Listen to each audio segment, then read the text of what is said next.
isang babae sa pangalang Lucia Cunanan ang nakaisip daw ng isang kakaibang putahe na gamit ang tinadtad na baboy, may suka at kung ano-ano pa.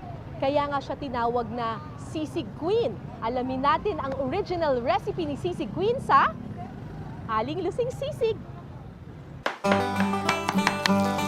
At kasama natin ngayon si Zenny Cunanan, anak ni Aling Lusing. Anong year ba nagsimula yung Aling Lusing Sisig? 1974. 1974, so 43 years, kaedad ko pa. Ako, matanda na pala talaga tong Aling Lusing Sisig. At syempre, pag sinabing sisig, ang main ingredient nito ay baboy. Yes, ulo ng baboy. Ulo talaga ng baboy, hindi yung laman. Talagang ito, tapos Ano gagawin natin dito sa ulo ng baboy na to? nilinisin muna natin. Paano, turuan mo ko? Alisin natin yung mga balahibo niya. Yan. I-shave lang natin, Oo, ganyan. niya, oo. Para pag linuto na, wala na siyang balahibo. Pero talagang mas masarap ang sisig kapag ulo ng baboy ang ginamit. Oo. Pwede na naman itong tenga. Meron siyang Okay. crunchy. Yung taba at saka yung laman, nagmi-mix. Hindi siya dry na ako, kagaya ng lagyan mo ng iba, yung puro laman. So isipin nyo na lang, yung ulo ng baboy na patapon para sa ibang lahi, Oo. eh sa atin napakinabangan natin.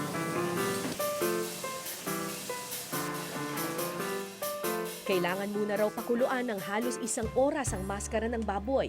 Pagkatapos, ready na ito para sa next step, ang grilling. Kapag naihaw na, maaari itong tadtarin, ihalo ang atay, isunod ang iba pang mga pampalasa at sibuyas.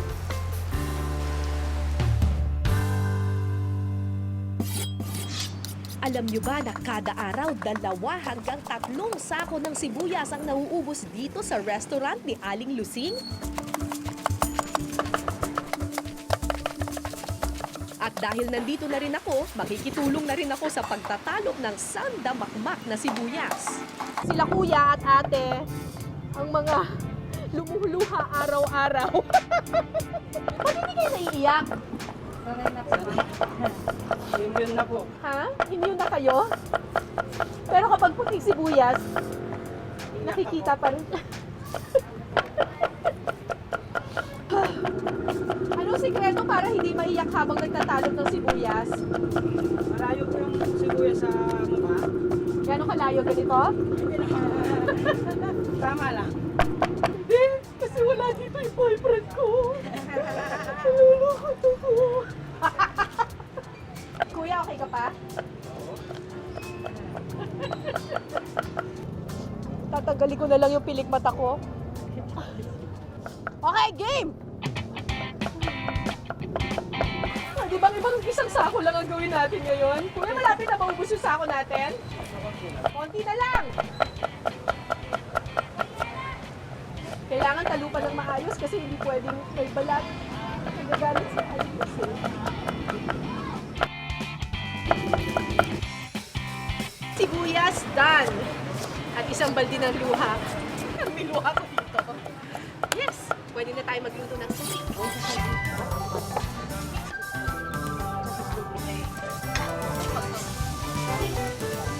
At ito na ang ating sisig, original sisig. Recipe pa ni Aling Lusing. Ang isang balde kong luha, sulit naman nang matikman ko na ang Aling Lusing's original sisig. Tikman na natin ang Aling Lusing's original sisig recipe. Ang sarap! Masarap siya dahil ang crunchy-crunchy pa nung sibuyas. Nakakapagpadagdag siya dun sa crunchiness din nung baboy. Very good. Noong 2008, pumanaw na si Aling Lusing pero ang kanyang iniwang lutuin buhay na buhay pa rin. Katunayan, iba't ibang bersyon ng sisig ang nagsulputan. Gaya na lang ng crunchy sisig ni Aling Mila. Taong 1987, nakilala ang kainan nila Aling Mila dahil sa bestseller nilang Tokwat Baboy. Pero mas lalo itong sumikat nang ihain nila ang crunchy deep-fried sisig noong 1988.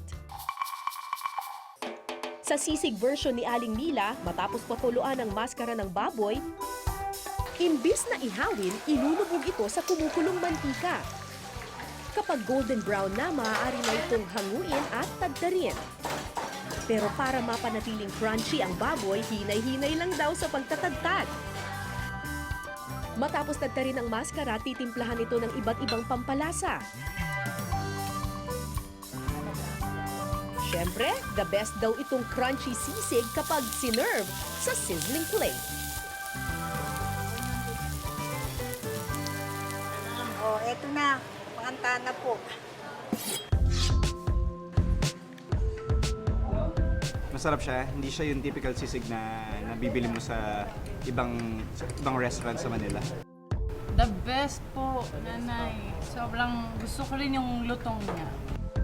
Yung sibuyas niya, tama-tama lang yung dami. Yung crunchiness niya, yung pagkilahagat mo, malutong-malutong. Tapos pag nilasa mo, hindi siya malansa, fresh siya.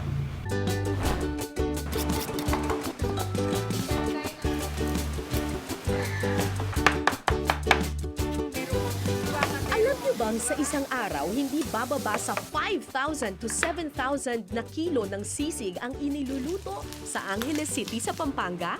Dahil dito, tinagurian itong Sisig Capital of the Philippines. Katunayan, sa sobrang hilig ng mga Kapampangan sa sisig, isang fiesta ang kanilang nilikha noong 2003. Ang Sadsaran King Angeles o Sisig Festival na taon-taon nang ipinagdiriwang.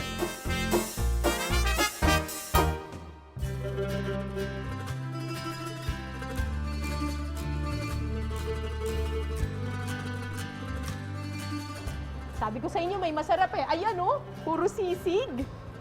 Dito sa Angeles City, Pampanga na tinatawag na Sisig Capital of the Philippines, ang museum nila hindi lang tungkol sa kasaysayan ng Angeles, kasama rin ang kasaysayan ng sisig. Hi, ako po si Cara. I'm Joy. Hi, Yes. Joy. So, parang kakaiba ito kasi usually ang museum, puro mga tungkol sa mga bayani ng bansang Yes. ng bayang iyon, mga tungkol sa mga kultura, tradisyon, pero ito, meron kayong isang floor just for sisig. Yes. Bakit? We are very proud of our cooking heritage, no? Oo. So, we've dedicated one floor para sa, we call it culinarium, and it's eventually it will become the School of Living Tradition for sisig. So, Okay. ito yung aming display of yung mga lumang kagamitan, no? Okay. In particular dito sa portion na to, ito yung mga parang ginagamit natin for sisig. Yun naman ang masarap sa sisig, di ba? Yung sisig, tatlong proseso. Yes. Pakukuluan, iihawin, And then, tatagtarin, sizzling at plate. sizzling plate pa. Yes. Ma-fry na naman siya doon sa plate. Kaya naman mas masarap.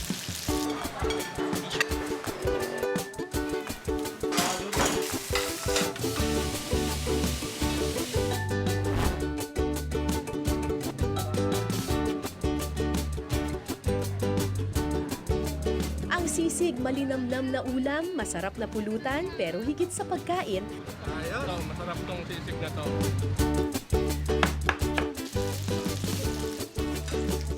salamin din ito ng pagiging maparaan at malikhain nating mga Pilipino sa kusina. Ito na ang ating sisig, original sisig. Ang dating hindi napapakinabangan, ngayon isa na sa